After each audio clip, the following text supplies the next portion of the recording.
Boa noite a todos presentes e os que estão à distância.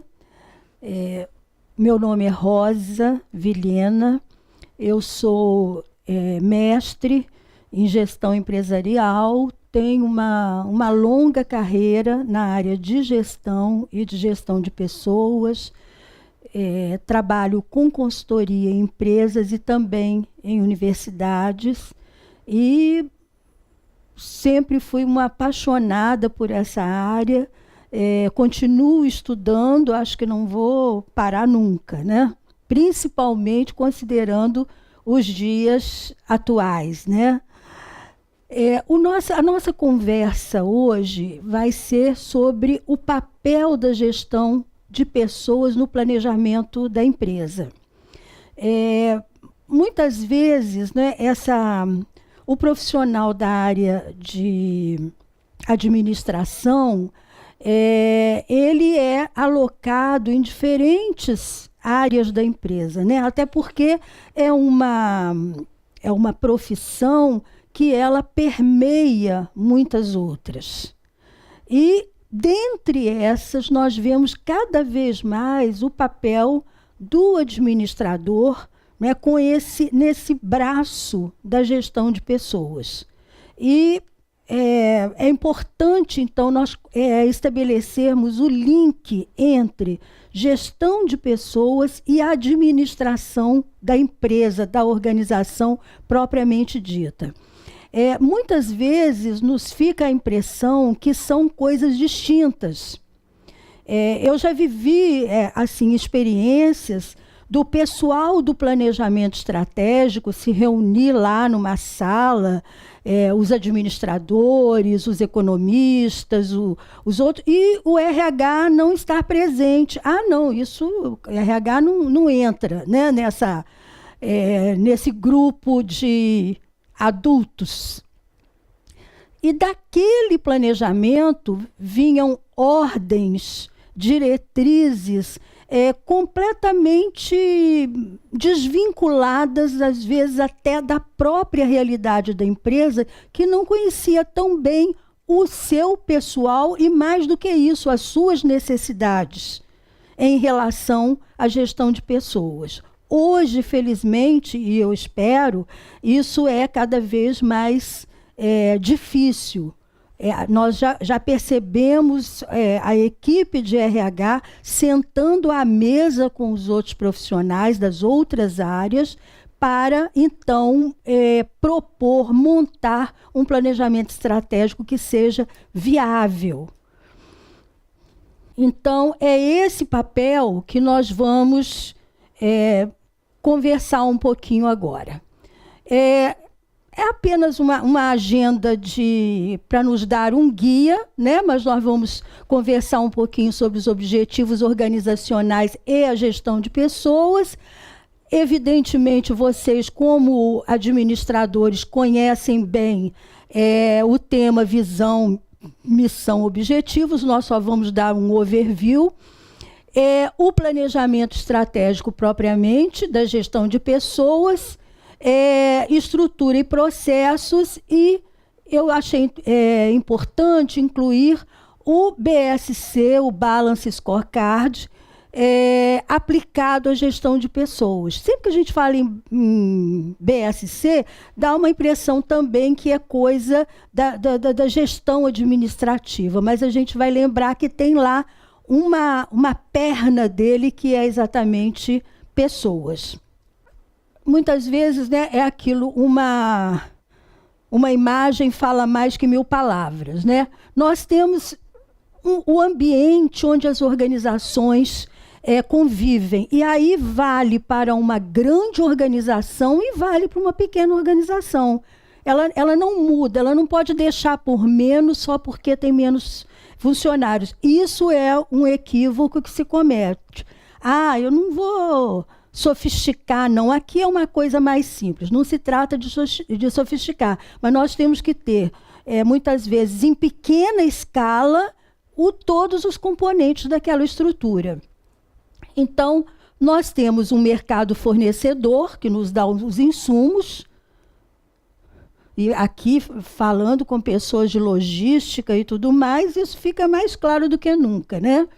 São os insumos e as parcerias. Nós temos a organização com a sua estrutura organizacional e os seus sistemas de informação, e nós temos, então, o que vai sair dali, né? A partir dos insumos que eu tenho e a natureza do meu trabalho, eu vou ter o produto, que pode ser a construção de uma casa, né? Pode ser a entrega de um material e por aí afora. Então, e isso tudo gerando um feedback que temos a concorrência ali sempre no nosso calcanhar, né? E temos o feedback do próprio mercado receptor. Esse mercado, muitas vezes, é o mercado interno. O que eu forneço é para uso da própria empresa e outras vezes é para fora, né? Então, eu terei sempre esse feedback. Ele pode vir através de reclamações, ele pode vir através de relatórios gerenciais, que são muito importantes, ele pode vir de N formas, mas nós sabemos que ele virá, né? Quando nós estamos sendo eficazes, quando a coisa funciona, a gente sabe quando não funciona também. Nós podemos dizer que, então, nós temos os concorrentes, a tecnologia do produto, os custos, o ciclo produtivo. O objetivo, nós vamos reparar, de todas essas setas é o quê? Satisfação, qualidade, processos ágeis e competitividade. Isso é que vai garantir a nossa sobrevivência. É bom apontar o seguinte, que o concorrente, hoje em dia, muitas vezes, não é a empresa que faz exatamente a mesma coisa que nós, mas é uma empresa que desenvolve alguma coisa que vai substituir a nossa atividade. Né? Hoje, o meu concorrente, se eu fabrico pasta de dente, não vai ser só o de pasta de dente. De repente, tem alguém bolando uma escova que se autorrealimenta, até já existe alguma coisa parecida, e que eu não vou precisar de pasta de dente. Então, é bem evidente isso para nós, mas nem sempre a nossa empresa tem isso em vista. O meu concorrente, talvez até o mais desafiador, seja aquele criativo que está bolando alguma coisa que vai substituir o uso do que eu faço. Né? Então, não temos mais aquela visão de 30 anos atrás.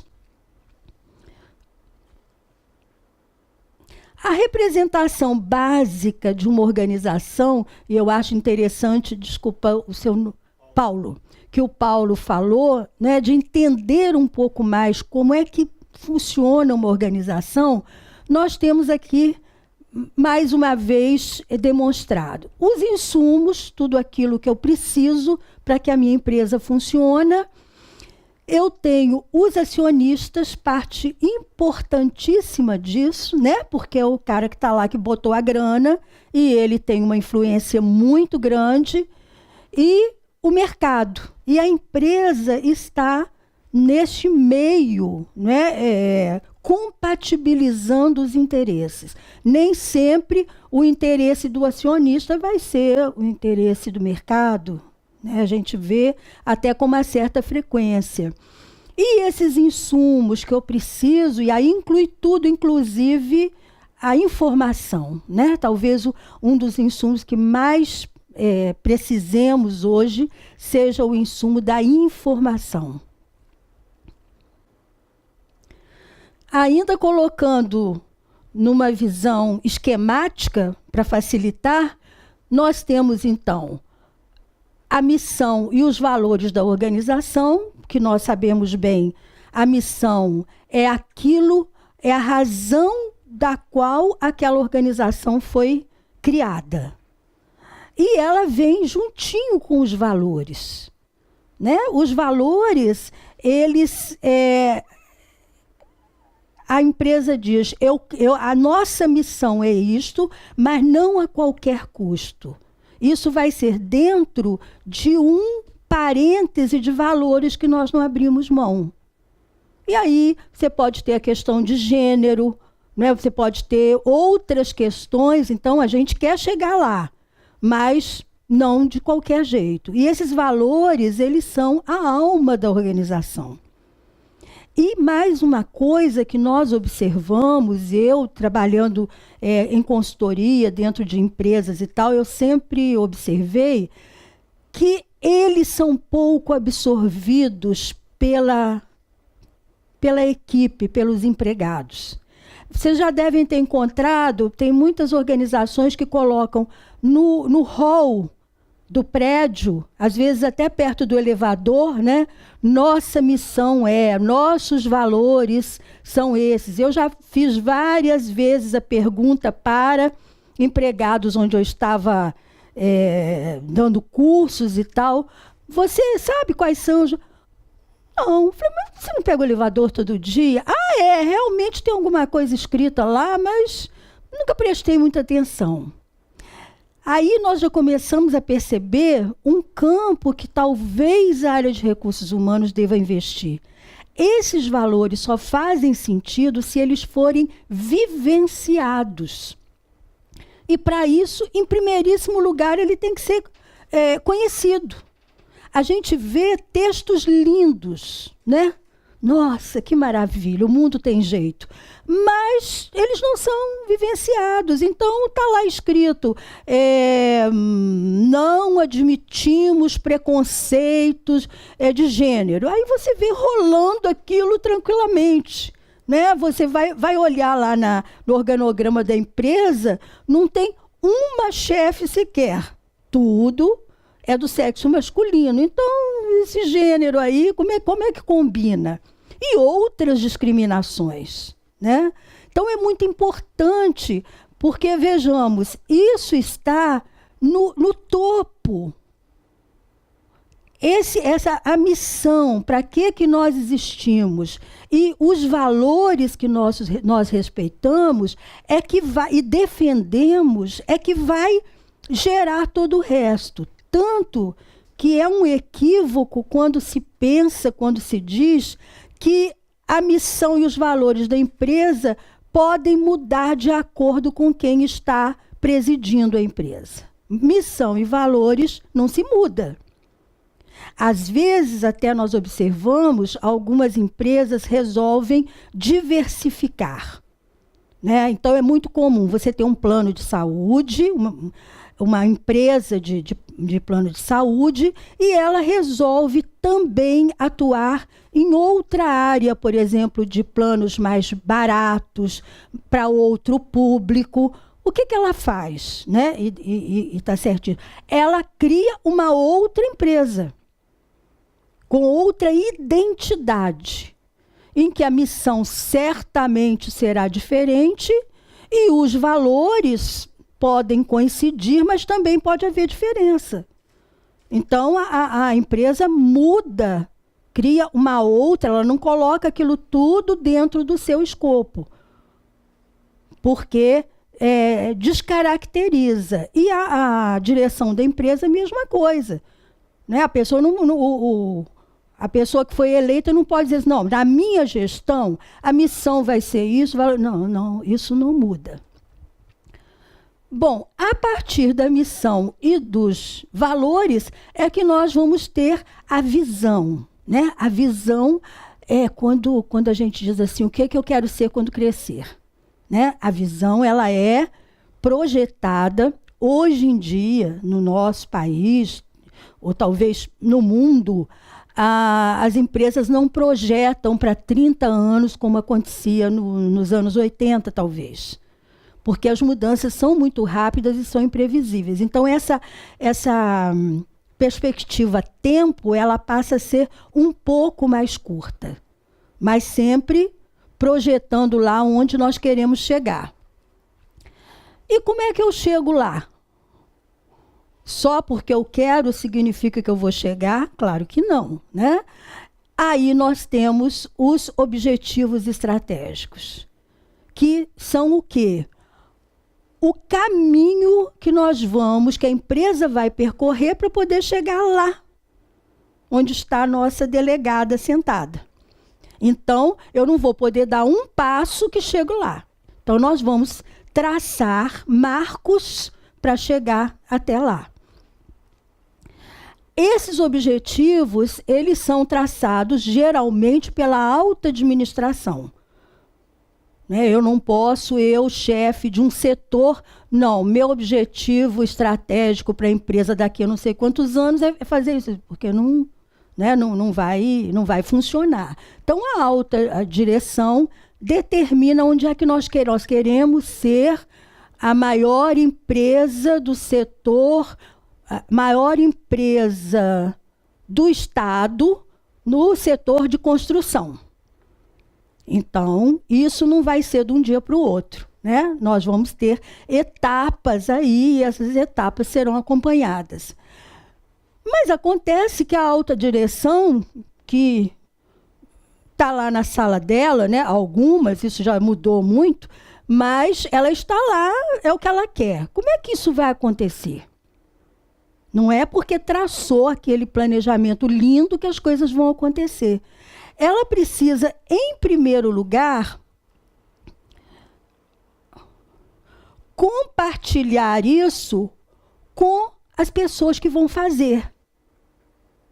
Vejam como sempre está presente a comunicação. E muitas vezes a área de comunicação está junto com a área de recursos humanos. Então é preciso haver esse entendimento.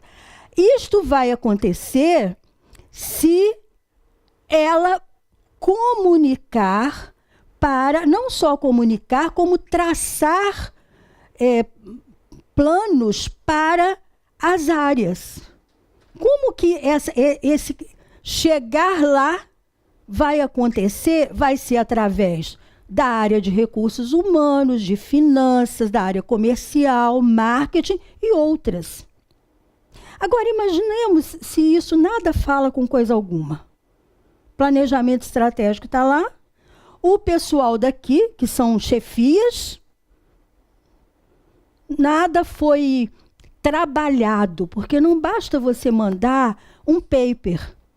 Ah, ficou decidido isso. Não, isso tem que ser trabalhado e articulado. Né? Eu tenho que ter o RH conversando com isso aqui, o marketing conversando com o comercial.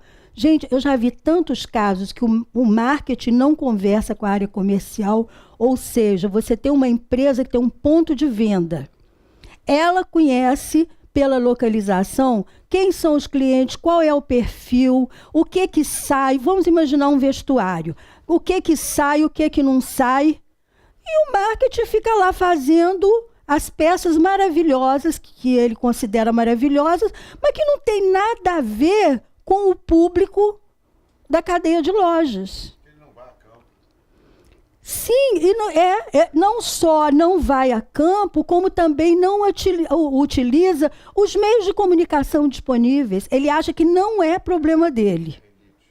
Não é problema dele. E o vendedor aqui do comercial que está ralando, que conhece direitinho o que os clientes gostam, o que não gostam, a cor.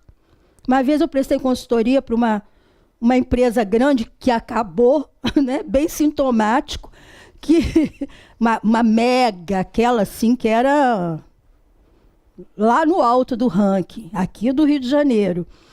E as vendedoras falavam, não adianta, porque a gente não tem nenhum contato. Nossos clientes, e era uma empresa de vários andares, que atendia a vários segmentos, né? Uma loja de departamentos.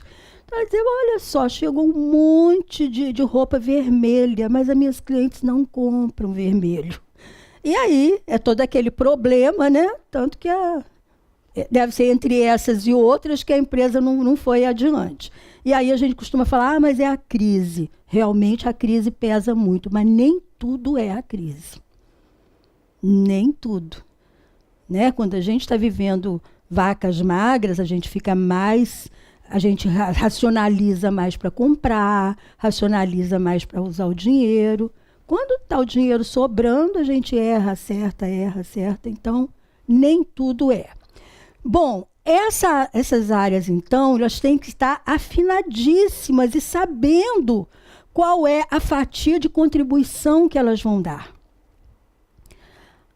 Elas saberem, não, eu sou chefe, eu sei de tudo. Agora, o meu pessoal operacional não tem que saber. Não vou ficar dando confiança. Isso é coisa... Administração não é para qualquer um. Eles não têm que saber, eles têm que fazer. Então, o que acontece? Os executores, quem coloca a mão na massa, eu diria que na maioria das vezes não conhece os objetivos táticos e nem os operacionais. O que se espera dele? Porque tudo é uma questão de fatia de responsabilidade de cada um. Olha, se eu não entendo o todo, é impossível eu dar uma colaboração efetiva. Evidente que nós estamos falando de uma informação em cascata. Eu não tenho que pegar o executor e discutir os objetivos estratégicos. Mas essa informação, ela tem que entrar em doses de acordo com o que cada um vai fazer, com o que é útil para o outro. Exatamente. Espera aí, que eu tenho que pegar o microfone. Para chegar ao nível operacional, você precisa escolher a linguagem adequada a esse público que está na base da pirâmide. Exatamente. Quer dizer, como a senhora falou, em missão e valores, que só tem sentido com a vivência, você tem que comunicar a esse público uma mensagem onde a empresa estará disponível para que ele vivencie qual o sentido dessa missão, desses valores. Para ele realmente vestir a camisa, né? Ele se sentir como se fosse dono da empresa. Se ele se sentir como se fosse dono da empresa, aí vai ser mais fácil. Obrigada. É exatamente o que você colocou. Então, isso aqui também ele dá uma coisa que tem tudo a ver com a área de recursos humanos, é sentido para o trabalho. Nós, seres humanos, nós precisamos encontrar sentido naquilo que nós estamos fazendo. Não é fácil levantar de manhã, propósito. Não é fácil levantar de manhã, 6 horas da manhã, às vezes 5, às vezes até mais cedo, não é? Ir para o trabalho, passar o dia lá, que é uma jornada pesada, e não entender o que é aquela minha atividade. E aquela... exatamente. Sem saber, levantar cedo, de madrugada, muitas vezes com muito frio, como está atualmente aqui no Rio de Janeiro, e sem saber o sentido do trabalho, da importância do seu trabalho para aquele sistema administrativo, né? Exatamente. Então, e isso nos torna também, nós, trabalhadores, melhores profissionais. Então, eu tenho... eu compreendo, e muitas vezes é um engano que muitos cometem, achar, mas eu não sou gerente geral, eu sou... como é que é? Do chão de fábrica, né? Eu sou peixe pequeno. Então, não vai fazer diferença. é um engano, porque isso aqui só funciona para chegar lá em cima se nós tivermos aqui essa base dos executores com uma boa gestão, né, é que nós vamos conseguir subir esses degraus. Então, o cara que está lá fechando caixa de papelão, ele tem uma importância, porque aquela caixa tem um sentido, aquilo vai para um lugar que vai, e isso é preciso perceber. E eu diria assim, a minha experiência de gestão de pessoas é um dos elementos mais motivadores. Porque a motivação, muitas vezes a gente faz um oba-oba, né? Fica todo mundo uhul e tal. Eu agora assisti uma palestra, então eu sou o cara, ou eu sou a cara. Aquilo às vezes se esvazia na segunda-feira quando você vai lá trabalhar, que não encontra nada combinando com o que você ouviu ou participou. Agora, quando você tem esse sentido, né? Quantas vezes as pessoas que têm esse sentido da importância estão lá meio gripados, meio mais ou menos, não, mas eu preciso ir, porque a pessoa sabe que faz diferença, né? Faz a diferença. Tem uma história muito antiga, que talvez até vocês já tenham ouvido, que é, aproveitando aí o nosso amigo que é da área de construção, essa é bem para você. Dizem, né, que tinham 2 caras sentando tijolos. Talvez vocês já tenham ouvido. 2 caras sentando tijolos. Aí perguntou-se para um: o que é que você está fazendo? Ué, você está vendo, eu estou sentando tijolo. Lá, meio, né, com aquela cara assim. Aí perguntou para o outro, que estava fazendo exatamente a mesma coisa: o que você está fazendo? Eu estou construindo uma catedral. Então, ele tinha um sentido do trabalho. Ele estava apenas sentando tijolos, mas que ele sabia o que ele estava contribuindo para uma coisa maior. Você imagina você ficar sentando tijolos sem saber nem... Você cansa muito mais, você desanima muito mais. E isso a gente vê quando nós, às vezes, a pessoa está conferindo uma listagem do computador. Ai, que saco, que coisa chata, meu Deus, não mereço isso. Eu não saí de casa hoje para...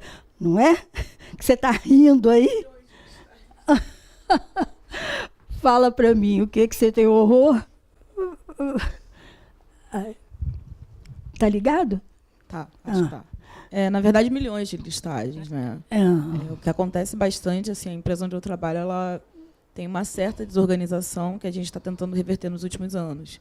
Então, essa semana, por exemplo, eu tive que puxar uma relação de 2011 até agora para bater, ver se está certo, o que não está, onde foi o erro, como consertar, alinhar as informações, né? Porque isso é coisa do financeiro, que não é a minha área, mas eu pego junto com eles, enfim.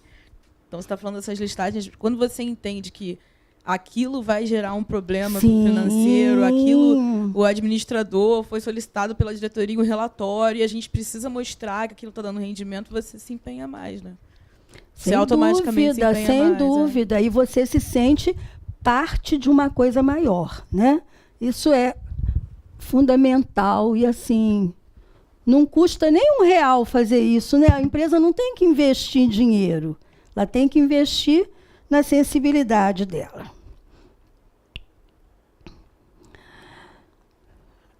Ainda ajudando a gente a clarear esse alinhamento.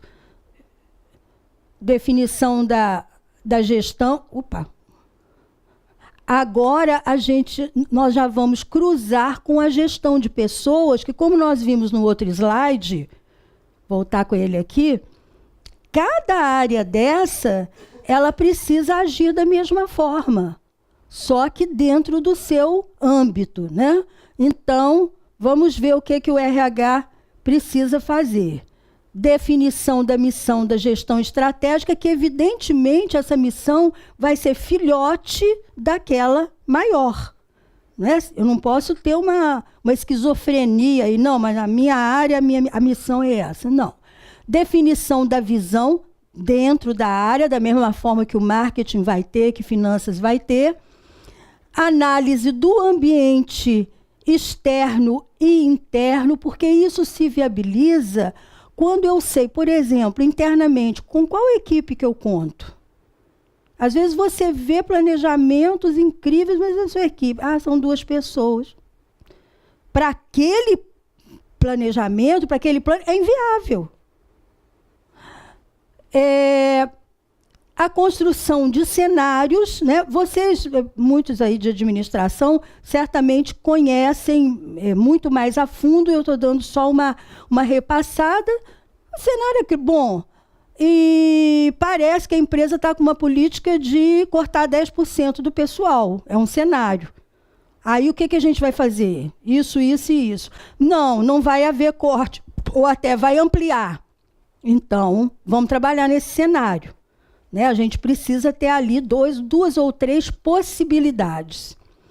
A formulação dos objetivos estratégicos, que estratégias nós do RH vamos usar para corresponder com a nossa fatia de participação naquele planejamento da empresa. Está claro para a gente? Tá? O que eu estou falando, vocês já estão carecas de saber?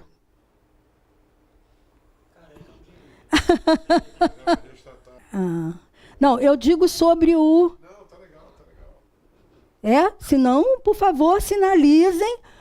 Rosa, vamos em frente. O que eu estou buscando é dar uma sequência, né? Porque eu, pessoalmente, tenho muita dificuldade quando eu pego um negócio assim pelo meio, até a gente... Vem cá, mas isso está inserido em quê? Né? Então, eu estou tentando um overview aí por causa disso. Os objetivos estratégicos, a própria estratégia, a implementação dessa estratégia e a auditoria, que é exatamente, vamos parar e ver se está funcionando, né? Que é uma coisa que a gente não tem muito hábito. Né? Como? Não tem. A gente, nós somos de uma cultura muito fazedora, né? A gente faz, mas essa volta, até que ponto funcionou, até que ponto não... No caso, as conformidades, né? Sim, peraí. As conformidades... Repete. Quando você fala de auditoria estratégica, a gente pode entender, no meu modo de ver, que seria as conformidades, né, que você estaria dando aqueles ISO que a empresa tem, né, dentro, você mesmo implantar isso. Sim. Né? Eu acho que, como ela falou lá atrás, é pertinente justamente porque o pessoal só está acostumado a fazer, né, e não procurar como fazer, né, para deixar, às vezes, um relatório, um manual, para que outras pessoas possam seguir aquele manual, tá? E for assim, acertando, né, o que tem que ser corrigido, né, e tornar, talvez, não o perfeito, mas o ideal para um desempenho. E vai aprimorando, né? Exatamente. Não, vocês nas Forças Armadas, que fazem manuais interesse, conheço alguns, é uma facilidade, da mesma forma que quando você tem o ISO implantado, você já tem ali parâmetros. A questão é que talvez a maioria das nossas organizações não tenham, mas isso não impede de haver um momento de, vem cá, gente, vamos lá, que seja de 6 em 6 meses, que seja o prazo que acharem melhor, mas vamos ver se está funcionando, porque isso gerou custo, né? Gerou desgaste pessoal e a gente fica sem esse retorno. Mas é exatamente o que você disse. Então, essa auditoria é muito importante. Aqui, essa matriz de análise estratégica, é evidente que ela pode ser colocada no plano da empresa, em primeiro lugar. Todo mundo aqui conhece a análise SWOT? Sim.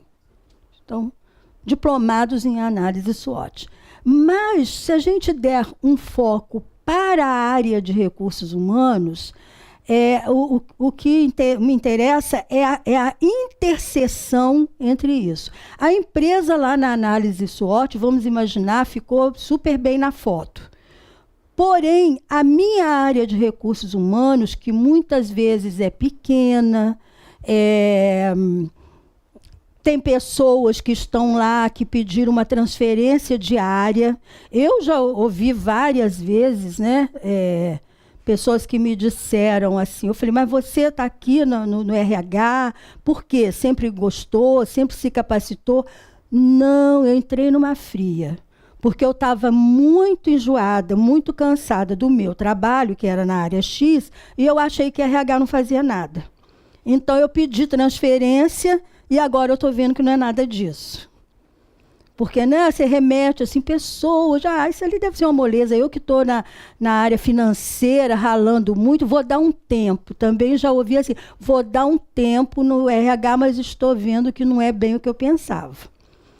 Então, dentro dessa perspectiva, é muito importante também que a área de gestão de pessoas, ela faça a sua análise SWOT.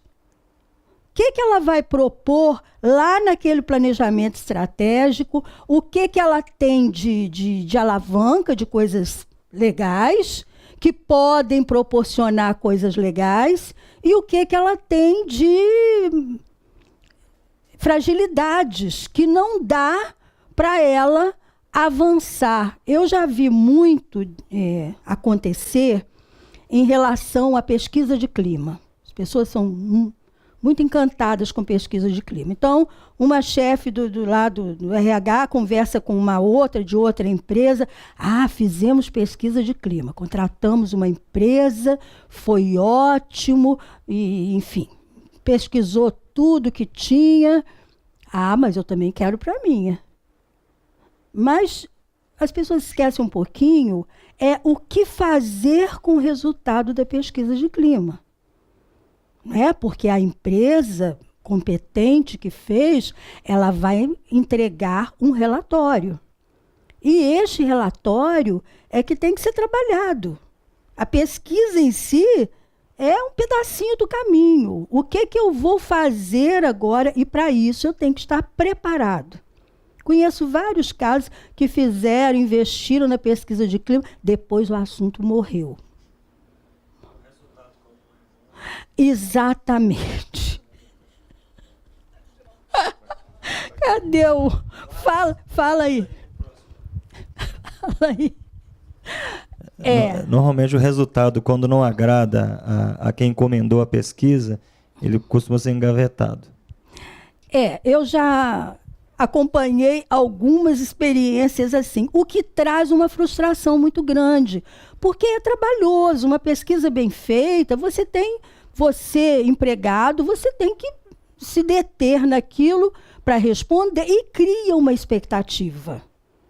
E aí, em que deu a pesquisa de clima? Não, estamos analisando.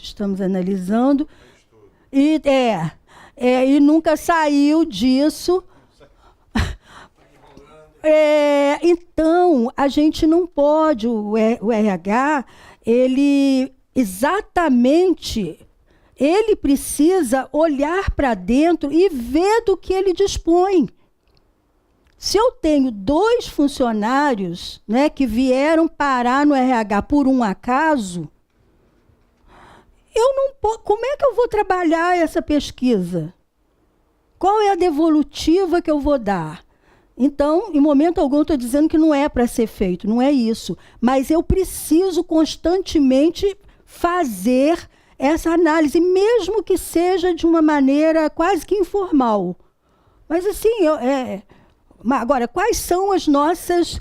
muitas vezes vai parar na minha equipe uma pessoa que tem uma capacitação muito interessante, que pode gerar um projeto lá para dentro do RH. Então, é exatamente o caso da alavanca. Né? Então, poxa, veio essa pessoa aqui, como eu posso aproveitar ao máximo? E muitas vezes a gente vê o contrário. Essa pessoa que poderia ser muito bem aproveitada, ela fica... você aí atrás é muito triste, porque eu não consigo ouvir sua voz. Que você vai enxergar tudinho, tenho certeza. Passa o microfone para ela. Não, ela prefere ali. Deixa ela. Com relação ao que você estava falando aí sobre a pesquisa, hoje eu estava numa palestra de manhã mais cedo, e o problema do brasileiro, de modo geral, eu falo do Brasil porque é de modo geral. Sim.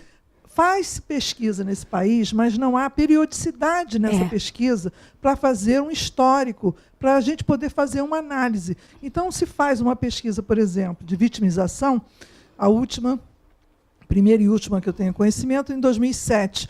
Como trabalhar isso no ano de 2018? 11 anos depois. Tomando como parâmetro uma única pesquisa. Mas pesquisa é investimento. Você precisa ter pessoas capacitadas, ter investimento, porque para fazer uma pesquisa, de qualquer maneira, não corresponde à realidade. Há muitos pesquisadores que utilizam metodologias que, ao meu ponto de vista, são equivocados para generalização como eles se propõem. Então, às vezes, falam de pesquisas qualitativas com 1, 2, 3 pessoas, botando isso como um parâmetro de uma comunidade. Então, eu vejo isso também dentro, no meu ambiente, que é o ambiente de público, né? Vamos dizer assim, de órgão público, mas eu vejo também nas empresas que a gente não tem essa fluidez, nem essa capacidade de perpetuar as informações, como o militar aí na frente, né? Ricardo colocou, a gente não tem esse registro histórico para dar os manuais. Ninguém precisa inventar a roda todas as vezes que vai dentro de uma empresa. Pega a expertise que já existe e trabalha isso. Então, é mais ou menos por aí. E é fundamental, né? Porque hoje a informação, acho que chega a valer mais do que o ouro, né? Porque a informação é tudo. Muitos trabalham com dados, mas o dado tem que ser transformado em informação e gerenciar esse conhecimento. Exatamente. E aí nós temos, foi bom você ter falado, porque a gente, só como, não vou entrar nesse assunto, mas um aspecto que também modernamente se atribui aos recursos humanos é a gestão do conhecimento, né? A gestão do conhecimento é uma área relativamente nova, mas que, como você bem disse, nós temos, e a maioria de nós acaba confundindo, nós temos o dado, que é um número, né? É seco. Então, sei lá, não queria dar exemplo de tiroteio, mas vamos outro. A gente já está muito saturado. Mas, assim, vamos para a universidade, tivemos uma turma com 30 alunos. É um dado. A turma X, 30 alunos. O que eu faço com esse dado? Muito pouco, né? 30 é muito ou é pouco? Não sei. Né? Para eu ter uma informação, eu preciso o quê? Contextualizar o dado. Então, a turma de junho, nós tivemos 30 alunos no mês de junho de 2017. Em junho de 2018, nós tivemos 60 alunos. Então, eu identifico que houve um aumento. Mas o aumento foi por quê? Também não tem, foi 60.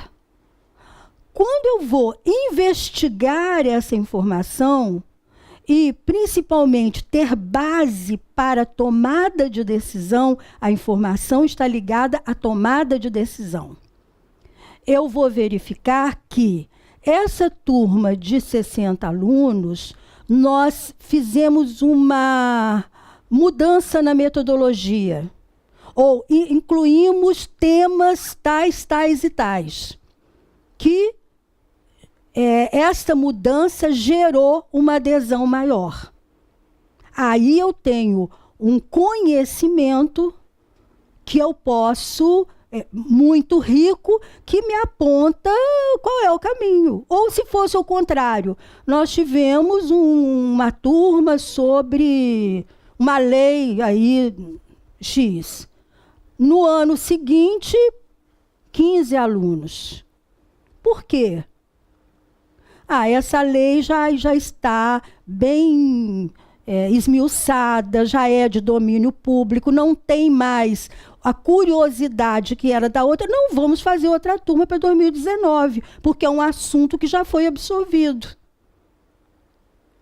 É diferente de eu pegar aquilo, mas a gente encheu uma sala, então vamos colocar no planejamento de 19, de 20, de 21, que é muitas vezes o que se faz. Né? Então, a gestão do conhecimento, que implica em todo esse escopo, ela é, como eu disse antes, mais importante que o ouro hoje em dia. Está claro para a gente isso, gestão do conhecimento? Tá? É um tema interessantíssimo, entrar na internet vai encontrar muita coisa, e é um dos assuntos assim, que ainda vão dar panos para a manga.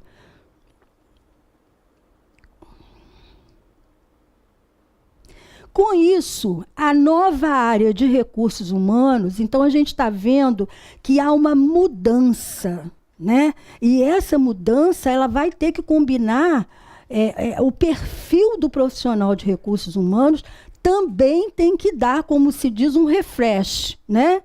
Outras coisas, mas quando eu estava na faculdade ninguém falava de gestão do conhecimento. Pois é. Mas você iria a um médico que terminou medicina há 15 anos atrás e nunca mais se atualizou? Acho que não, né? Então, o que a gente viu na faculdade, muitas vezes, né, o mundo já andou. Então, com isso, a área de recursos humanos, ela modificou e ampliou a sua atuação, que é o que a gente está falando, atualizou-se com a realidade socioeconômica, nós vivemos hoje quase que no outro planeta, tornou-se um centro de investimento. Vocês percebem que tudo que a gente falou é de um valor para a organização enorme. E, portanto, não é custo, é investimento. Só que não adianta a gente ter esse discurso, né? Recursos humanos não é mais custo, é investimento. Se a área não muda, continua fazendo aquela seleção que resulta num turnover altíssimo, ou que a empresa vive pagando indenização, um custo emocional de tudo quanto é jeito enorme, e não, nós somos centro de investimento. Eu não estou vendo. Se a mentalidade da empresa não muda, passa. Não adianta. O conhecimento, a ciência, não adianta a ciência evoluir se a mentalidade da empresa não muda. É verdade. Nós estamos numa trajetória, né? E aí, muitas vezes, não se trata porque só na maioria das vezes, a mentalidade do empresário não vou investir em recursos humanos porque é custo. Isso que eles pensam. Agora... Não, porque investir em recursos humanos é um investimento a longo prazo. Né? Isso que tem que ser colocado. É um investimento a longo prazo. Eu penso, acho que você tem razão. Agora, nem tudo é a tão longo prazo, não. Não é? Porque se você começa a fazer uma seleção melhor, e hoje se dispõe de muito mais técnicas, ferramentas, aí nós entramos naquela questão de não avaliar, né? Porque você começa a ver que o pessoal, a partir de um ano X, está ficando mais na empresa, não está tendo tanto turnover. Outras coisas, quando a gente fala em capacitação, principalmente a capacitação de lideranças, realmente tem que botar um tempo maior. Mas outras práticas de recursos humanos, talvez não se precise esperar tanto. Fala, por favor. Pegando um gancho que ele está falando, isso muitas vezes a gente precisa trabalhar a cultura. E quando fala trabalhar a cultura, não é só a cultura da empresa, é a cultura do próprio RH. Né? Sim. Eu estou falando porque eu trabalho na área de recursos humanos. Ah, que legal! E uma coisa que a gente precisa falar, o RH precisa aprender a falar a língua do negócio. Sim. Mostrar para o empresário o retorno. Então hoje você já tem o ROI, que mede retorno de investimento e tudo. Você tem que provar para ele em números que ele está tendo benefício. Sim. É só assim que ele vai enxergar, senão ele vai continuar enxergando como custo. Exatamente. E não adianta a gente achar que eu estou cuidando de pessoas. Não. Isso não funciona. O RH ele tem que mostrar produtividade e resultado. Então, isso é a tendência do novo RH. Inclusive investir em ferramentas, né? Sim, você tem toda a razão. Porque como nós vimos lá no início, o RH faz parte daquela estrutura. O que acontece é que ainda em muitos casos o RH não se vê naquela estrutura. Eu espero que esteja no passado, né? Aquele discurso do RH, meu negócio é gente. Eu não quero saber, empresa deu lucro, deu prejuízo, porque o meu é olho no... Gente, não dá. Se a empresa vai à falência, né? Todos vão juntos com olho no olho. Então, essa mentalidade que foi muito, tudo tem uma razão de ser, foi muito valorizada nos anos 60, nos anos 70, com vários movimentos da psicologia. Então, né, isso rolava, como se diz. Agora, não é assim, não significa que você vai virar uma pessoa que tem cifrão nos dois olhos, não é isso. Mas há meios de você ser mais eficaz e, como você disse, acelerar o processo. Então, ela é um centro de investimento. Quando o RH diagnostica que a área gerencial precisa ter um olhar mais humano e identifica um programa, um curso, enfim, um seminário que possa trazer essa contribuição, ela vai vender isso internamente para a alta direção e esses profissionais vão. Então, não se está falando de economizar, não. Mas, olha a importância do papel dela. Primeiro, identificar. Depois, buscar, porque é o RH que vai fazer essa ponte. Ela pode, inclusive, pedir aos próprios gerentes que também procurem. E, segundo, vender isso para a administração. Então, olha que ganho incrível. Às vezes, gerentes estão com problemas eternos com a equipe, não sabem, não conseguem gerenciar uma equipe. E, muitas vezes, um programa, uma leitura, a gente vê hoje, eu tive uma experiência muito boa com a Petrobras, eu prestei consultoria para eles uns 9 anos, e a gente dispunha de um arsenal de ferramentas que ia desde a leitura, né? Poxa, o último livro do Jack Welch, tal. Às vezes um gerente, ele não é sensível a ir para um curso. Não tenho paciência, não gosto, fico com sono, tal. Mas adora ler.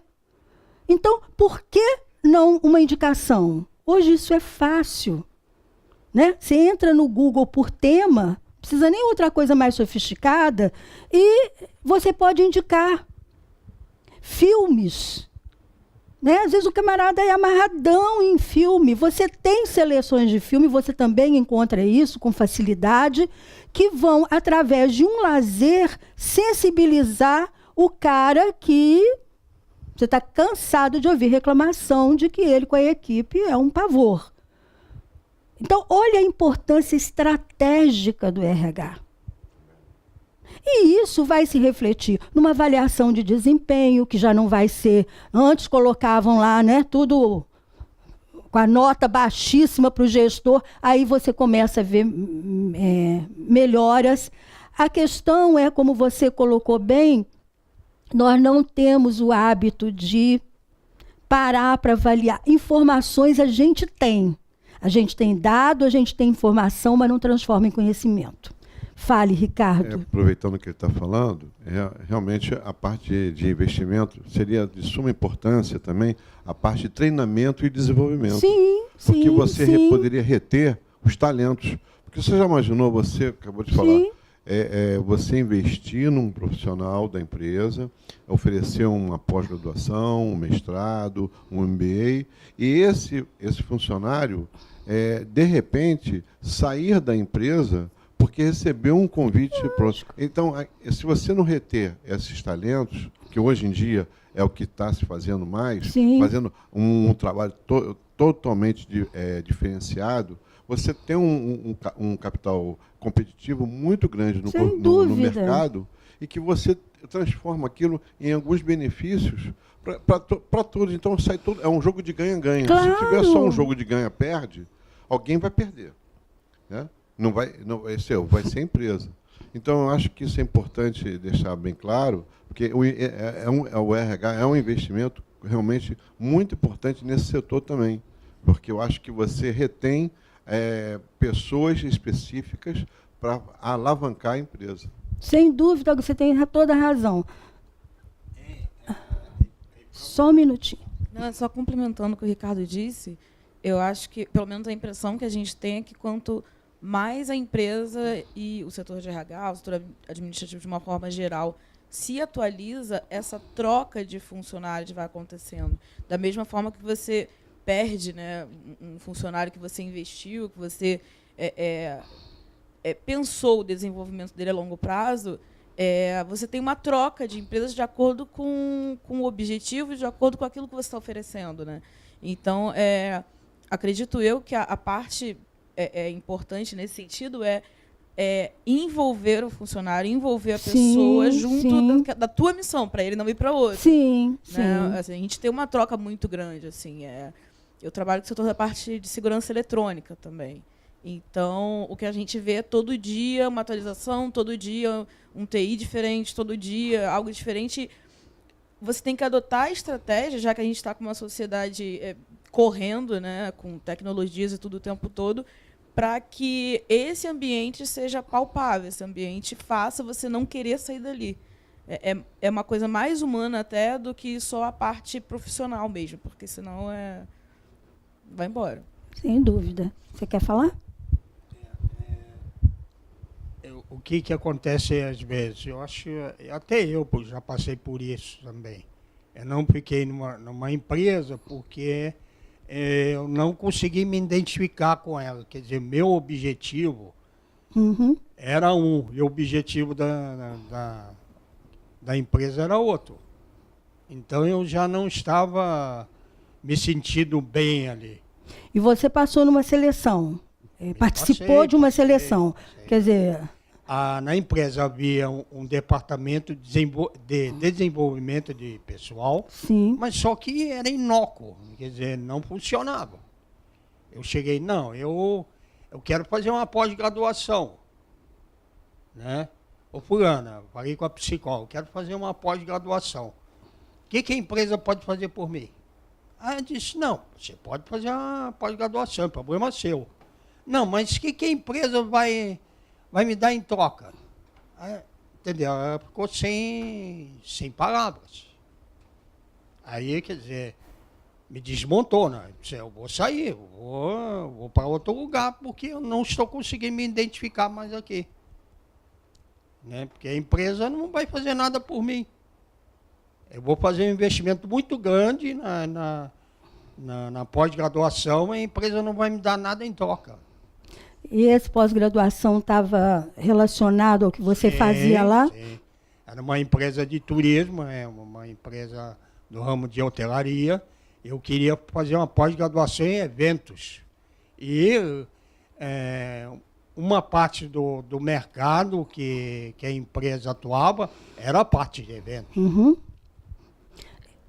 Foi legal esse gancho que você me deu, porque é uma coisa que eu comento e que é curioso, porque às vezes o RH é considerado como uma fonte só de despesas. Por outro lado, a impressão que me dá é que algumas vezes a empresa ela quer também proporcionar algumas coisas que deem visibilidade a ela, né? Então, todo mundo está financiando pós-graduação. Então, nós também vamos entrar nisso, porque é um marketing para a gente. Beleza. O que acontece? Que eu vejo direto, eu que dou aula na universidade, pergunto para as pessoas, né, o que você faz na empresa? Praticamente assim, a pessoa trabalha com financeiro e faz, estou ironizando, claro, o curso de corte e costura, que não tem nada a ver com a atividade dela. Olha, voltemos lá para aquela nossa estrutura da missão, da visão, dos objetivos estratégicos, tal. E eu, que sou uma peça para viabilizar aquilo. Eu trabalho na área de finanças na empresa e quero me capacitar mais. Evidente que essa capacitação não vai ficar para a empresa. No dia que eu for embora, eu levo ela comigo. Então, ela me propõe, olha, eu pago a metade ou pago integral, que é muito comum, e você vai aprender mais e, enquanto você estiver aqui, nós vamos ser beneficiados com esse seu conhecimento. Bateu. Mas muitas empresas que eu conheço, elas nem perguntam o que a pessoa vai fazer. Entra lá para um ranking de demos tantas bolsas por ano. Então, olha como nós somos legais. E aí diz, o RH não funciona, porque, olha só, a gente investiu X em bolsa de estudos e não estou vendo melhoria de nada. Você vai ver o que as pessoas estão fazendo, elas estão fazendo outras coisas completamente diferentes. Não faz sentido. E o RH abre o balcão. Você quer o quê? Ah, eu quero isso. Ah, eu quero aquilo. Compromisso zero, porque o meu único trabalho é ir para a faculdade. E olha que, se eu fizer uma pesquisa, a pessoa vai um dia, falta 2, ela está aproveitando que de todo modo ela vai sair com o seu certificado.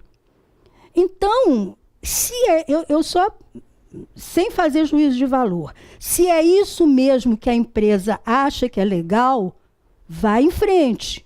Porque, de todo modo, o empregado está ganhando.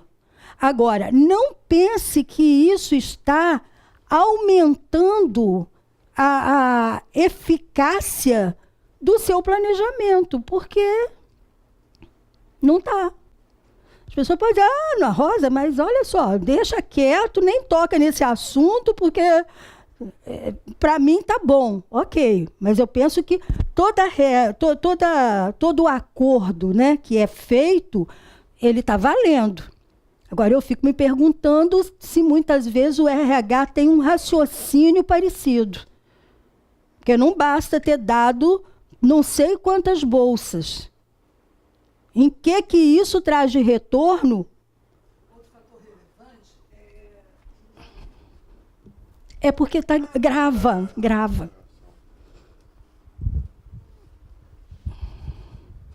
Um outro fator relevante dentro de organizações, sejam elas públicas ou privadas, é a chamada panelinha. Então, é dado a quem há interesse Sim. do gestor, né? E isso discrimina as pessoas, certo. isso desmotiva a equipe, né? Quando você não se percebe valorado. Sim. E essa percepção, eu digo tanto pelo serviço público quanto do privado, são pessoas, elas têm devem ter o mesmo tratamento, as pessoas se sentem assim, desvalorizadas, preteridas, como o colega ali colocou, porque muitas das vezes o seu interesse não se coaduna com o da empresa. O importante é que os dois interesses estejam focados para a mesma direção. Mas, lamentavelmente, não é isso que a gente vem percebendo na hora de botar quem vai viajar, ainda mais quando tem viagem, aí vira lazer. Lógico. Né? Então, as pessoas não têm... Por quê? Termina um curso, faz um relatório, promova multiplica a informação. Então, você não tem esse comprometimento. Às vezes, você vai a um seminário, fica uma semana lá prestando atenção, quer voltar e dizer o que foi, contar, mostrar. Ninguém se interessa também. Então, isso é desmotivante.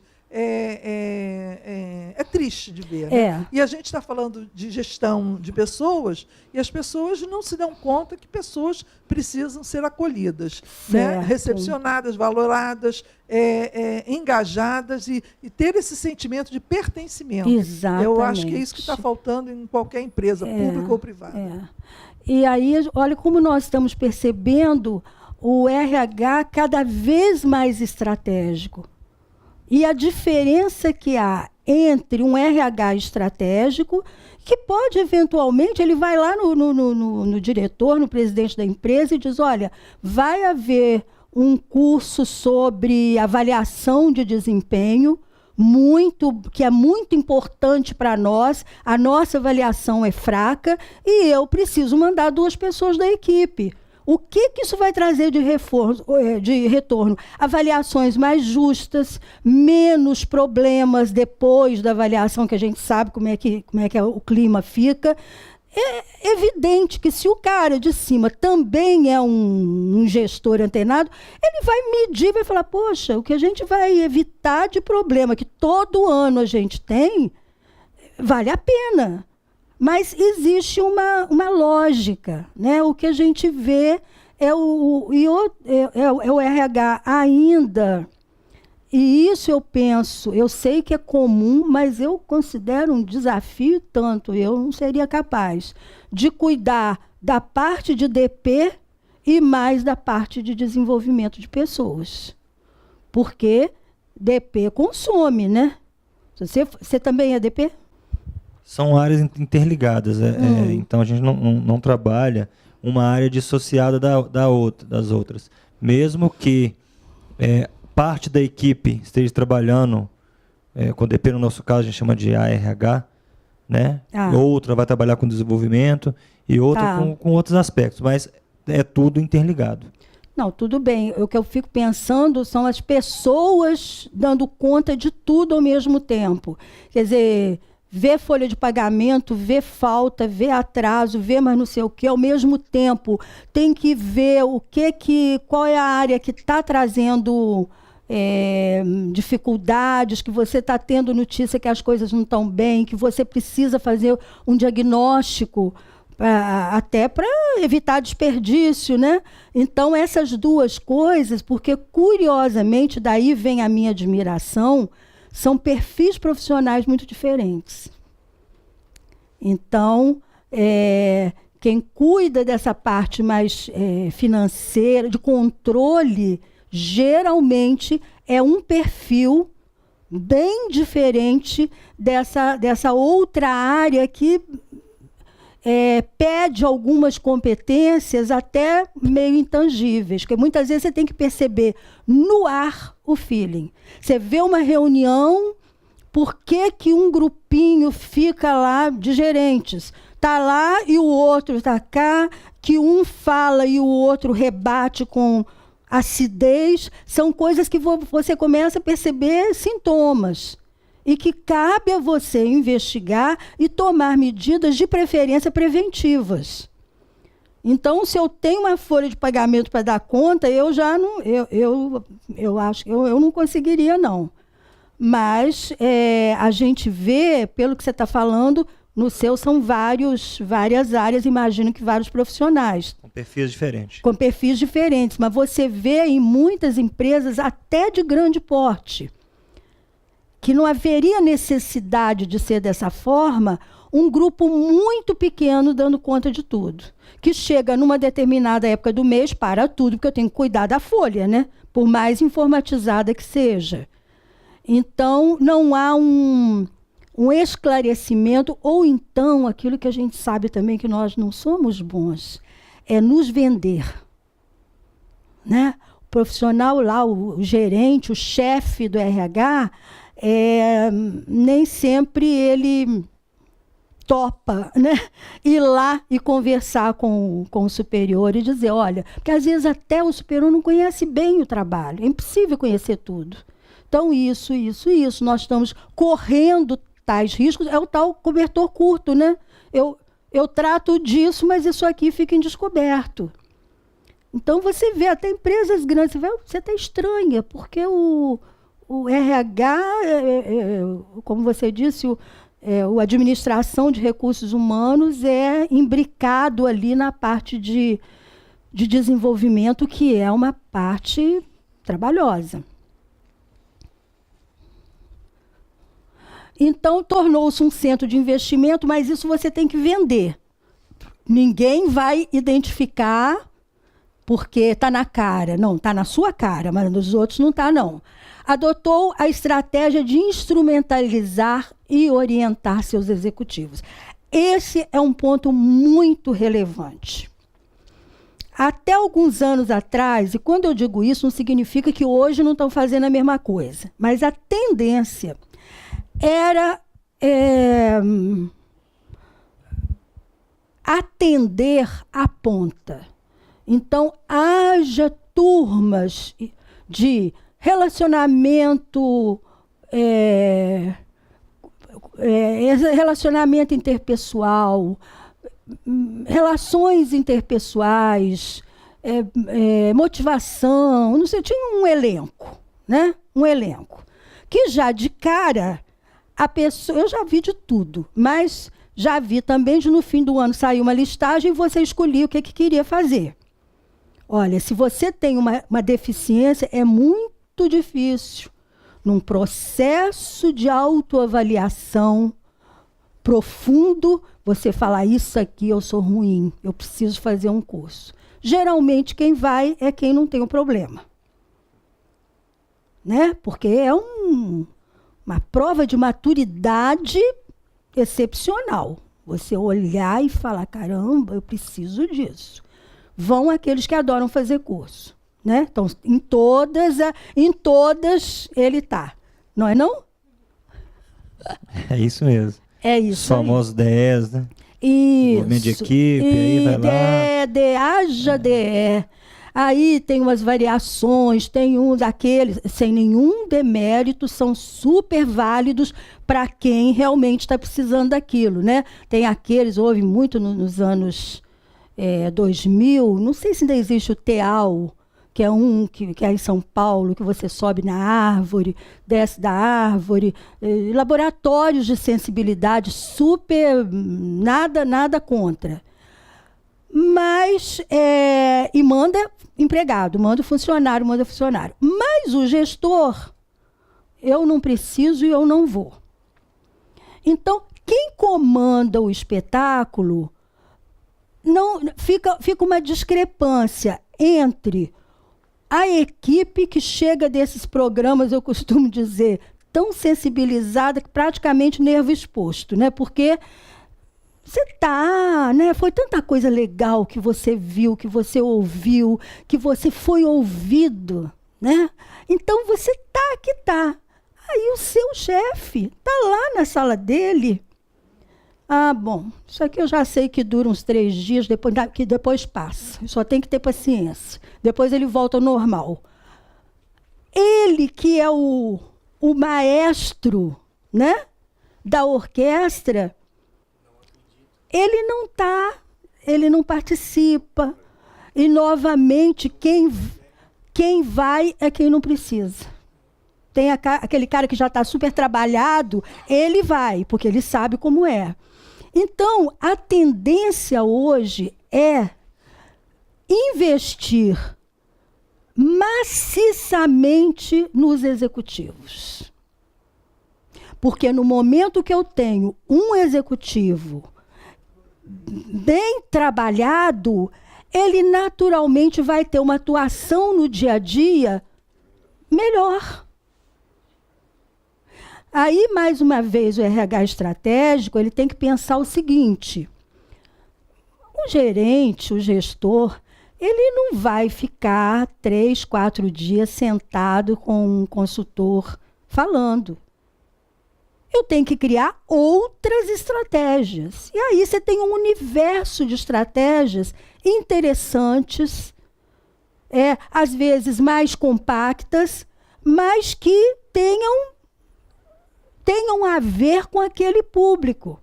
Ah, não, então agora relações interpessoais não vai mais ser para o empregado, vai ser para o gerente. Já que a gente tem um programa aqui, vamos copiar e é esse que vai. Não vai dar certo. Aí fica aquilo assim, a gente tentou, mas ninguém aparece. Então, vejam bem como que o RH é quase que o coração da empresa. Que ele é que fala. Passa para ela.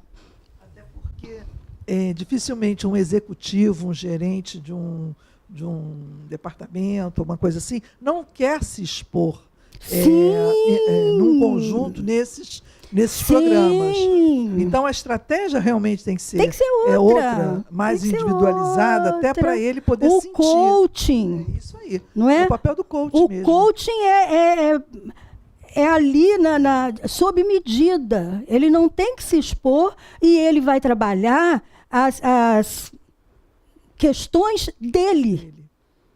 Porque ele, enquanto gestor executivo, ele não, na cabeça dele, não pode mostrar fragilidade. Exato, não pode se expor. Não pode se expor. Dentro de uma empresa com a Rádio Corredor no meio, eu tenho formação em coaching, tenho até formação internacional, e é exatamente isso. O cara está ali, ele é uma fera para trabalhar, ele produz, ele é proativo, ele é isso tudo, mas ele tem um distanciamento, um exemplo, um distanciamento com a equipe que ele não tem chegada com a equipe. E com isso dá margem para 1000 fantasias. Ele é antipático, ele acha que a gente é burro, não sei o quê, não sei o quê, não sei o quê. Então é aquela questão. Um outro vai ser outra questão. Não consegue delegar. Está lá, quase tendo 4 infartos, mas não consegue delegar. É uma questão dele. Então, o coaching trabalha isso de uma maneira discreta, né? Mas olha bem, a falta que faz um RH capacitado. Para ter justamente essa percepção de onde está o problema para poder ajudar. Exatamente. Ou você hoje tem workshops interessantíssimos de um dia, né, que num outro ambiente, não é só ficar naquele oba-oba de hotel 5 estrelas, mas coisas com consistência, mas que o cara desperta. E é como eu disse antes, a gente dispõe de muitos recursos. Uma indicação bibliográfica, às vezes, resolve um problema, né? O filme, às vezes, a Universidade Corporativa da Petrobras tem um acervo muito bom. E a gente conseguiu catalogar por tema.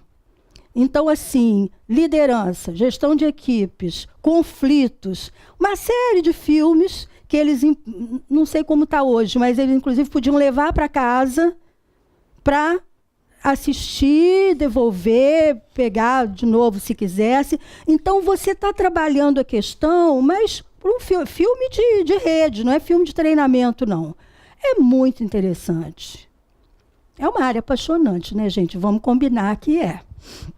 Então, o foco hoje, se a gente quiser resumir, qual é o foco de RH? Desenvolvimento de executivos. E eu estou falando assim, chefe de setor, de seção, não precisa ser o big boss, não. Mas quem chefia um grupo. Porque no momento que ele está sensível a isso tudo, ele vai naturalmente multiplicar. Fala. Não, você só fala depois do microfone. Cadê? Eu acredito que muito do que foi comentado aqui a respeito da cultura da organização, cultura do gestor, né? o próprio desmembramento da estratégia, né?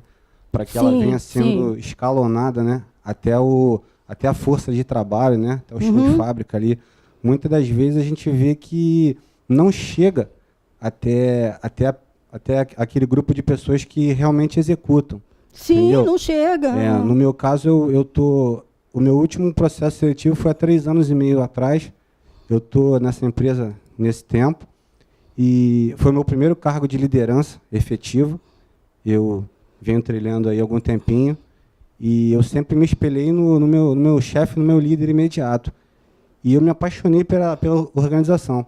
Mas é uma organização pequena, ela faz parte de um grupo grande, né? Aqui no Rio ela é pequena. O RH ele é formado por uma menina somente, que se reporta a coordenadora administrativa. E tudo que a gente conversou aqui não acontece nessa organização. Pois é. Então, assim, foi como você falou, a gente sai com grande conhecimento, né, de um evento como esse, mas no dia seguinte a gente não consegue colocar em prática. E o que eu vejo também, como eu comentei agora, os profissionais que não têm essa cultura de melhoria, de expansão, não conseguem transmitir para os seus subordinados. Então, muitas das vezes, o colaborador se capacita, melhora o seu conhecimento, mas não consegue colocar em prática. Você me avisa do tempo? Nessa organização que eu trabalho, a menina do RH ela é pós-graduada e a gestora dela não. Tá. Então eu vivo hoje uma situação que eu mesmo estou me qualificando, estou buscando um conhecimento maior. Como você colocou, minha formação é em logística, mas eu estou estudando outra completamente diferente. Estou estudando engenharia de produção porque não tem oportunidade dentro da empresa. Entende? Então, assim, você começa a olhar para outras áreas e você começa a entender a importância daquele profissional, seja qual for a atividade que ele execute. Mas você começa a perceber que aquela atividade é importante. Sim, e ela toda ela integrada traz um ganho substancial para a organização. Eu, por exemplo, eu não tinha nenhum conhecimento de recursos humanos, mas de um tempo para cá eu passei a ler, passei a entender mais e falei, vou ao evento para conhecer mais, para conversar com pessoas, para buscar o conhecimento delas. Então, assim, essa é a minha visão. E está ficando claro para você? Está te dando um panorama? Sim, completamente. Que bom. Mas agora, a área que você escolheu, eu sou apaixonada em engenharia de produção. Acho que ela tem um campo maravilhoso. Professora, para você ter uma ideia, eu mudei em janeiro de setor dentro da empresa, né? Eu fui para a área de melhoria contínua. Né? Eu trabalho numa indústria, eu fiquei 1 ano como encarregado de logística, 2 como analista fiscal, e agora eu sou analista de melhoria contínua, de um projeto japonês chamado TPM, a metodologia japonesa. Teve um treinamento em março, com 3 vagas. Eu sou uma das pessoas que fazem parte da equipe do projeto e eu não fui. Assim, sem nenhum... Os critérios foram... Sem nenhum feedback. Eu não fui porque minha chefe não foi. Ela passou mal, não pôde ir, eu não fui. Jesus. Então, assim, num leque de profissionais, de supervisores que não têm uma formação superior, eu sou uma ameaça. Então, assim, eu estou me capacitando, mas, como a gente costuma dizer, olhando para a janela. Porque onde eu estou, eu causo perigo. Entende?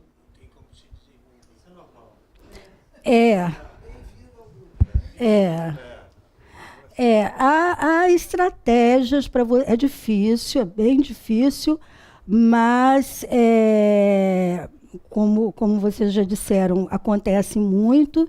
E aí,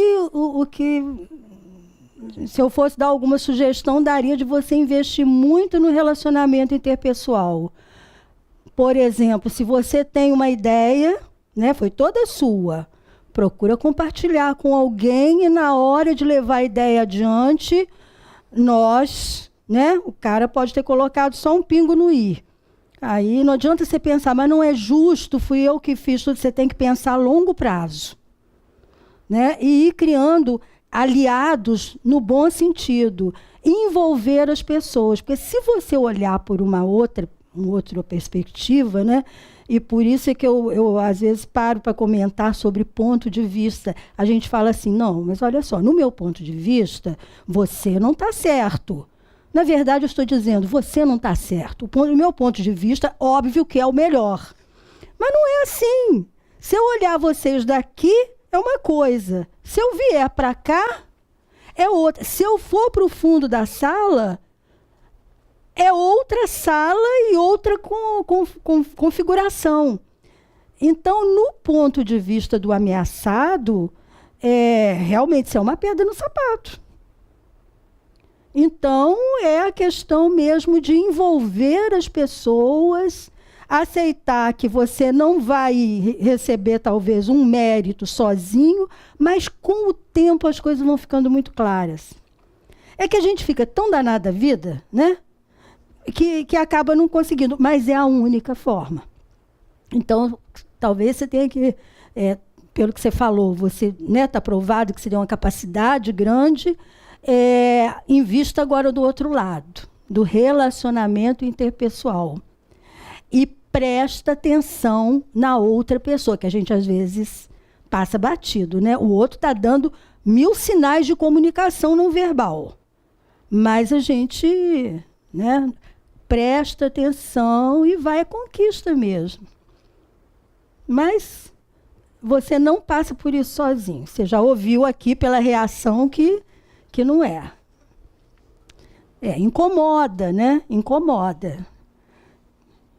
É aquilo, né? A relação sempre, e isso é um princípio da motivação. Né? A motivação é um assunto apaixonante, mas eu gosto muito de alguém que disse assim: motivação é quando eu respondo favoravelmente a pergunta: o que é que eu ganho com isso? Esse o que é que eu ganho com isso pode ser prestígio, pode ser afeto, pode ser reconhecimento, pode ser dinheiro, mas você tem que responder essa pergunta. Então, esse cara, né, você está lá, ele se pergunta, o que eu ganho com isso? Então, ele pode identificar que ele vai aprender muito com você. Ele pode, e aí vão. Todos nós, desde a hora que a gente acorda de manhã e que sente motivo, nós estamos respondendo essa pergunta. Afeto, então, nem se fala, né? Então, se eu chegar à conclusão que eu não ganho nada com isso, fica mais difícil. Então, essa instrumentalização do gestor, eu diria que é o marco fundamental para um RH moderno. Mas com outras estratégias, outra roupagem. Que, em última análise, o RH vai ter menos problema, porque na medida que você tem um gestor bem capacitado, os seus problemas vão diminuir. Sensível, exatamente. Você falou a palavra. O seu planejamento passou a ser vinculado ao planejamento estratégico da organização. É o que a gente está insistindo desde o início. O planejamento dele tem que agregar valor para o planejamento da organização. E, se possível, no relatório do final de ano, ele fazer esse link. Desenvolver meios para que as pessoas possam caminhar proativamente em direção à obtenção de resultados organizacionais. Porque, gente, o negócio é ser proativo. Se você for ficar correndo atrás do prejuízo, já foi. Passou a preocupar-se em se aproximar do principal cliente da organização, que é o próprio funcionário. E passou também a atuar com foco no cliente externo. Que às vezes o RH diz assim, mas o cliente externo não é comigo. Mas espera lá, se eu tenho pesquisas de satisfação que mostram que as pessoas estão sendo mal atendidas, isso é meu, porque afinal eu estou trabalhando aquele empregado para quê? para ele gerar um resultado. Não é para ficar, mas aqui dentro o ambiente é ótimo. As pessoas se adoram. As pessoas não sei o quê, não sei o quê. Mas agora, lá com o cliente, lá fora, é outra coisa. Não adianta. Em que você está contribuindo para a efetividade do planejamento estratégico? Nós somos uma família bacana. Mas como é que está lá? Como é que está o ranking de reclamações? Então, é visão integrada, né, gente? Se a gente resumir, é visão integrada. Exatamente. A gente já falou aqui, né? Vocês já mencionaram cultura e clima. A cultura, nós sabemos, ela tem a ver com a gênese da empresa. Antes era só o casal, que a coisa foi aumentando, aí os filhos cresceram e hoje dirigem os departamentos, e aí é uma empresa familiar, ou não, é uma empresa pública, mas que foi criada, assim, não tinha muita razão de ser, não, mas criaram. Então ela é meio, não se sabe bem até que ponto as atividades dela se sobrepõem a de outros. Então, tem a ver com o nascimento, com a gênese. Pode e deve mudar. Essa história, mas é a cultura, então não podemos fazer nada. Não, pode sim. É evidente que é preciso de uma estratégia e de uma continuidade. Né? Porque senão, o que a gente faz? O mundo já deu cambalhota e continua aquela cultura. Mas é um fator que tem que ser levado em conta. Ele tem que, você não pode, assim, não concordo com essa cultura. Não, porque senão o RH não consegue trabalhar. Então, ele tem em mente e, mais uma vez, vai usar estratégias. Então, por exemplo, tem uma estrutura muito hierarquizada, aquela história do restaurante dos funcionários, não está escrito em lugar nenhum, do lado direito só senta chefe. E sabe, você chega para trabalhar, se ninguém te avisar, você dá um fora atrás do outro, né? Eu tenho experiências horríveis, porque você vai agir normalmente e aquilo não pega bem. Você também já passou por isso? Cadê o microfone? Eu não sabia, eu fui visitar um quartel e eu fui sentar. Só podia sentar depois que o coronel, comandante do batalhão, estivesse presente. E eu ia entrando no rancho dos praças, e não era, eu tinha que ir no outro. Então, mas ninguém se fala, a gente não é do métier, então a gente fica meio perdido. Aí, numa organização privada também acontece. Não, tem. Eu já passei por situações, só não vou contar para não tomar demais o tempo de vocês.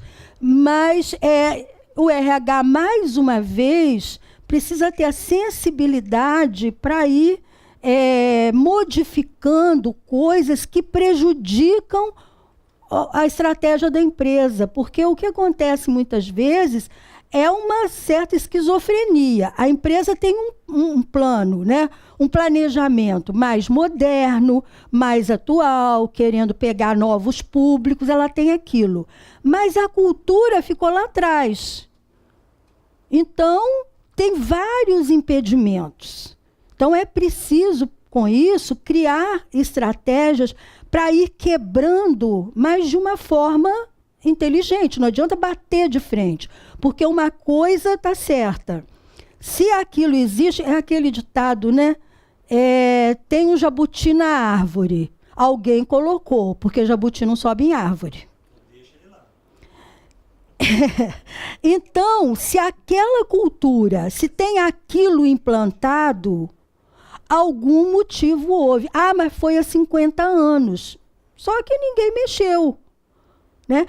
Aliás, eu vou contar uma história pequenininha que tem a ver com o serviço militar. A Marinha, ela sempre se destaca por aqueles... como é que chama? Quartel. É quartel. Porque tudo pintado de branquinho, né? A Marinha sempre nos remete a um... Os outros até devem ser também, mas não sei se porque o uniforme deles é branco, aquilo é assim. E você sabe bem que tem a passagem de comando de o quê? 2 em 2 anos? Mais ou menos 2 em 2 anos, tem aquela festividade para a família e tal, para passagem de comando. E dizem que numa passagem de comando, o marinheiro, que é o que mais simples, marinheiro, foi lá, pintou tudo, para ficar tudo branquinho para tal da passagem de comando. E um banco ficou... Você conhece essa história? Mais alguém conhece? A história do banco. Eu não vou ficar contando, não. Pois é. E o banco foi pintado de última hora, estava molhado, aí botaram um praça ali para não deixar ninguém sentar, porque estava... Bom, teve a segunda passagem, a terceira, a quarta, e o praça continuava ali, em pé, porque virou parte da cultura daquela cerimônia você ter um praça ao lado do banco. Não fazia mais o menor sentido, né? O banco estava seco, já tinha sido outras vezes pintado, seco, mas aquilo ali... E as pessoas não perguntam, né? Então, toda cerimônia tinha o praça lá. Isso é uma coisa muito... Assim, um exemplo muito evidente, mas quantas coisas existem... Você, quando chega para trabalhar novo na empresa, e que você fala assim, mas vem cá, isso aqui é o mesmo desse aqui. Por quê? Os dois. Ah, não sei, quando eu cheguei já era assim. Né? E com isso você perde efetividade, perde... Houve uma razão.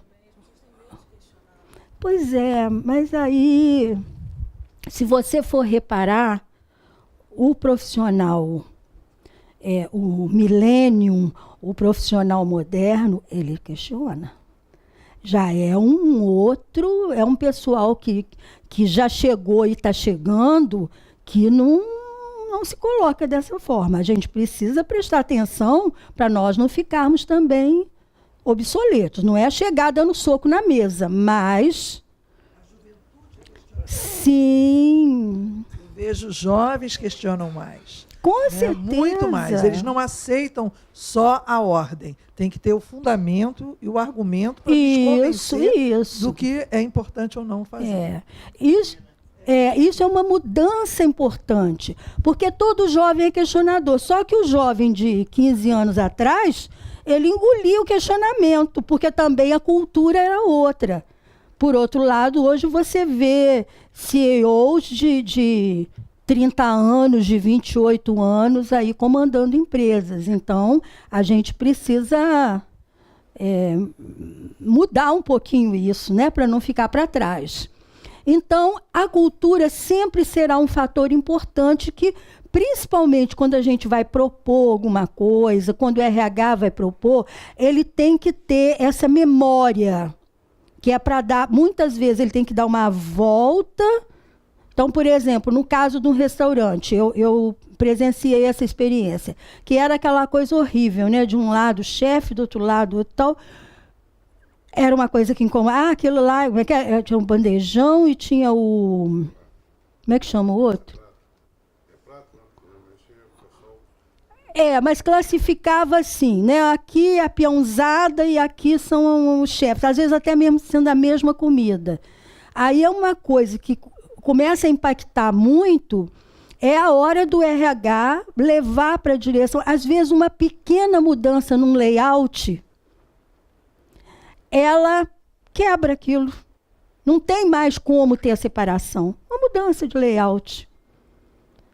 Mas é preciso, cabe ao RH ver essas questões. Né? E, principalmente, mostrar os ganhos e as perdas. Às vezes é um gasto pequeno que resolve uma questão. Isso que você está falando, em relação ao papel do RH e como ele se posiciona, infelizmente, assim, pelo que eu vejo, ainda dentro da cultura da empresa, nem sempre isso vai conseguir ser aplicado. Sim. Eu tenho experiência de um diretor administrativo, que metade da empresa são vizinhos e parentes, assim, colegas, enfim. E aí chegou o ponto em que a gente começou a ter dificuldade no trabalho, porque não tem pessoas capacitadas em funções específicas, mas eu já escutei de um coordenador financeiro para mim e falou, não posso fazer nada. Assim, não tem o que fazer, porque a gente sabe que tal pessoa tem certas dificuldades, mas é o que tem e acabou. Então, às vezes, mesmo que você tenha um interesse ou tem essa propensão de ver quem se dá bem com quem pode ser melhor aproveitado numa área, quem não pode ser aproveitado, algo pessoal pode interferir nesse processo. A gente acha que ainda tem uma cultura muito paternalista. Você tem toda a razão. Isso sempre vai, né, o fator humano entra. O que me parece que facilita para quem age assim é que nós não temos muito. Eu acho que a gente facilita um pouco a decisão de quem está acima. Por quê? Porque a gente não fala nada. Né? O que eu digo falar não é reclamar, não é, eu não aguento mais, pessoal aqui é devagar, não é isso. Mas é aquela máxima que para mim é fatos e dados. Nós estamos entregando tal trabalho com atraso há 3 meses ou há 4 meses, porque não precisa citar nomes. Então, para quem toma decisão, a maneira que a gente geralmente age fica muito fácil, porque, primeiro, ele não sabia. Então, como ele tem um poder de decisão, olha, é isso aqui, agora cabe a ele. Quero me indispor com o meu gerente lá. Então, mas ele sabe, ele está tomando uma decisão.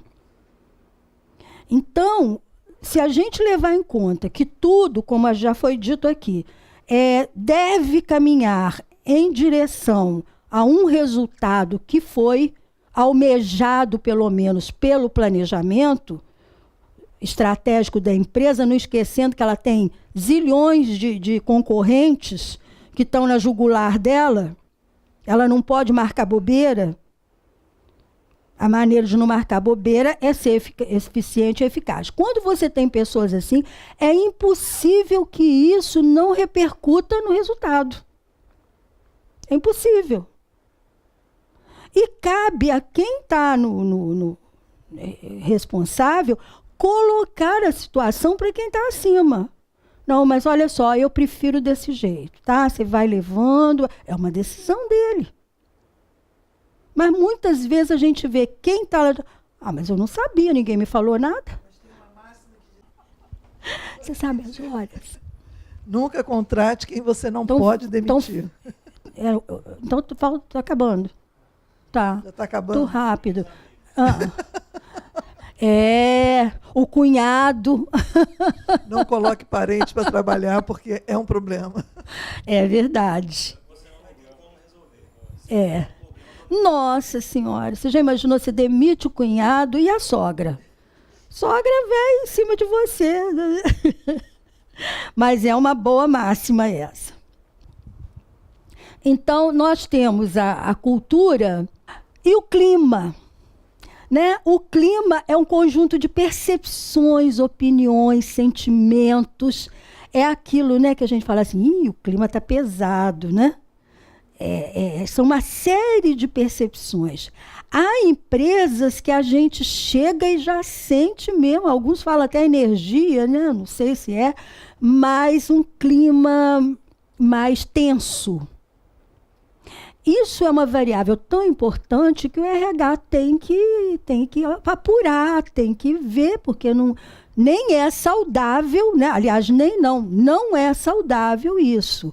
Ou você tem um clima mais receptivo, mais disposto a arriscar um pouquinho. Então, esses elementos é que vão dar suporte para o RH acertar mais.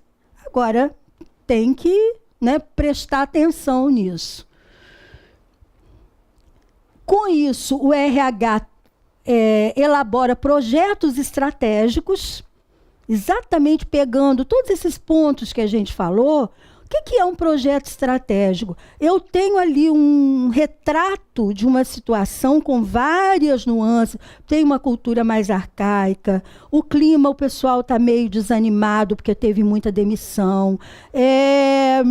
tem panelinhas, ele junta todos os elementos bons e ruins e, com base nisso, ele vai fazer os seus projetos estratégicos.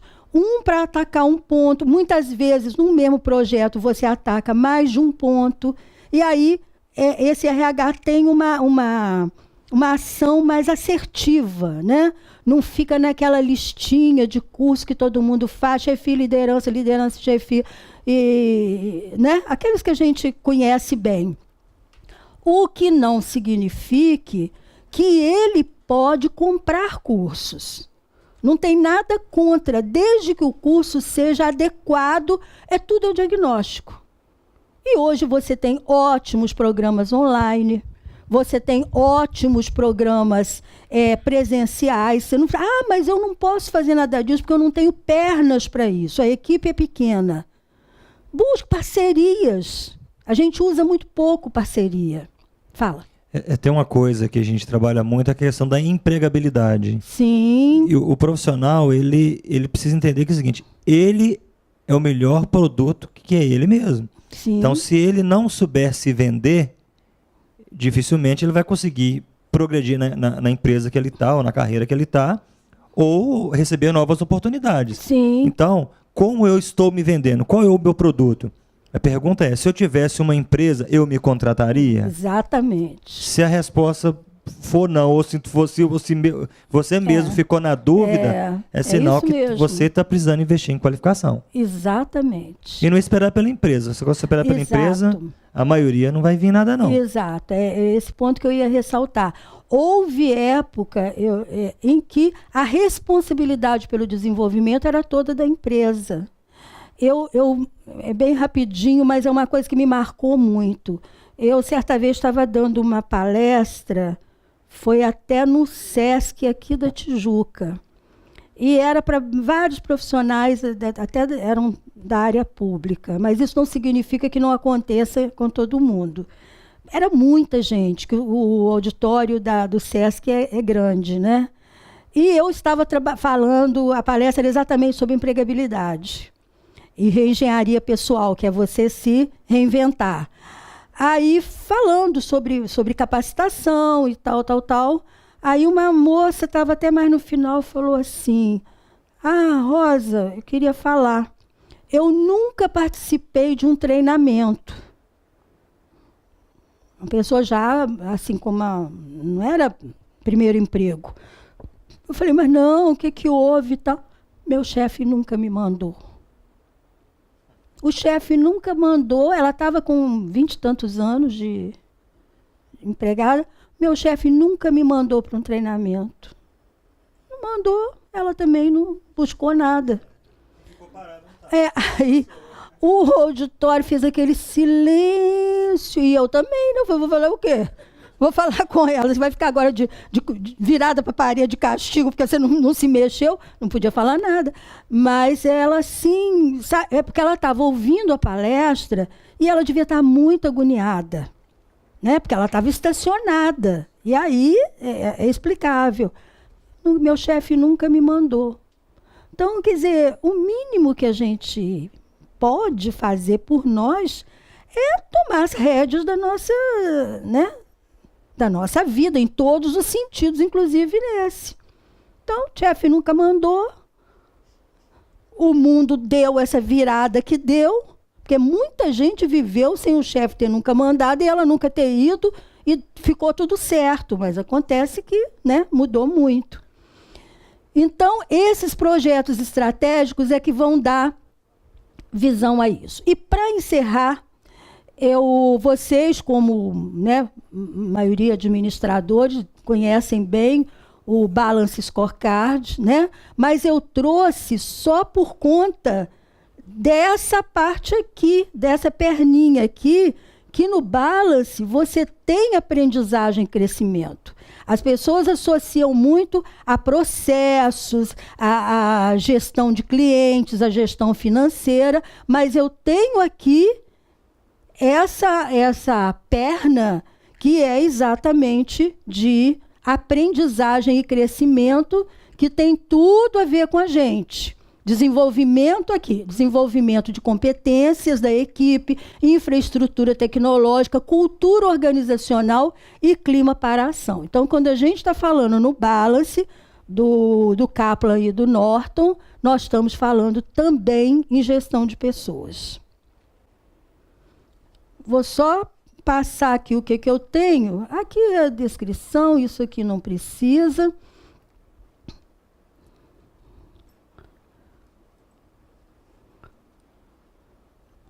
Aqui acho que a gente já falou tudo. Eu ressalto a empresa virtual, que também deve ter seu RH virtual, né? Porque nada disso deixa de acontecer porque o cara está trabalhando em casa. Então é preciso uma adaptação. E esse gestor de pessoas que vai... Aí a gente está falando do gerente de recursos humanos ou de pessoas, que vai, dentro daquela visão moderna, negociar metas, né? A gente não vai ter como... Também já é um outro assunto, mas metas de desempenho. E lembrando que existe, quem sabe num próximo encontro, a gente conversa sobre as competências organizacionais, que são aquelas da empresa, para ela tenha o chamado core competence, que é aquilo que é a alma dela, aquilo que ela faz melhor do que todo mundo. E toda empresa ela precisa caminhar para fortalecer essa core competence. Porque isso aqui é o filé mignon, é o diferencial, o filé mignon, né? E muitas vezes o empregado, como você disse, nem sabe que existe isso. Aqui são algumas competências organizacionais e as individuais, que são aquelas que um dia a gente pode conversar com calma e também como desenvolver. Só lembrando que essas competências individuais, ela tem a dimensão do conhecimento, do cognitivo, ela tem a dimensão da habilidade, que é saber e é fazer, e ela tem o da atitude, que são os interesses, que tem que haver uma simetria lá com a missão da empresa. Por exemplo, você disse, eu saí da empresa, vi que aquilo não era para mim. Não havia uma interseção entre o que você queria e o que a empresa oferecia, né? E que bom que você saiu.